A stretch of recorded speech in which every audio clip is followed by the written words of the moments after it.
একজন ধনী লোকের বেহেশতে প্রবেশ করা গরিবের চেয়ে অনেক বেশি কঠিন। আর পবিত্র কোরআন বলছে সূরা আনফাল অধ্যায় নম্বর 8 আয়াত নম্বর 28, ধন সম্পদ তোমাদের জন্য পরীক্ষা, এটা পরীক্ষা। আমরা বোকা তাই এভাবে চিন্তা করি যে এই লোকটার অনেক টাকা, আল্লাহ অনেক রহমত দিয়েছেন, এটা একটা পরীক্ষা।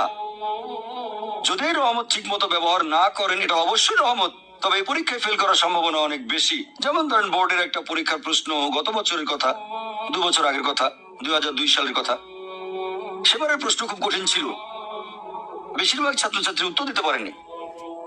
পরের বছর সেই প্রশ্নটা আসলো না, তখন এটা বলা বোকামি, ও দুঃখ, এবার তো আসলো না, আপনি তো খুশি হবেন যে এবার আসেনি। তাহলে সম্পদ একটা পরীক্ষা। তাহলে যাদের ধন সম্পদ নেই তাদের জন্য ধনীদের তুলনায় বেহেশতে যাওয়াটা অনেক সহজ। আল্লাহ এক একজনকে এক এক ভাবে পরীক্ষা করেন। সেজন্য আল্লাহ বলেছেন তোমাদের ধন সম্পদ যেন তোমাদেরকে আল্লাহ তাআলার স্মরণে উদাসীন না করে, এটা একটা পরীক্ষা। নিজে সন্তুষ্ট থাকা। আর আমাদের নবী মুহাম্মদ সাল্লাল্লাহু আলাইহি ওয়াসাল্লাম বলেছেন, এটা আছে সহিহ বুখারীতে খণ্ড নম্বর 8 হাদিস নম্বর 447, নবী বলেছেন, যদি কারো কাছে একটা পর্বত সমান স্বর্ণ থাকে, সে এরকম আরেকটা চাই। যদি কারো কাছে এক পাহাড় স্বর্ণ থাকে, তারপরে সে আরেকটা স্বর্ণের পাহাড় চায়।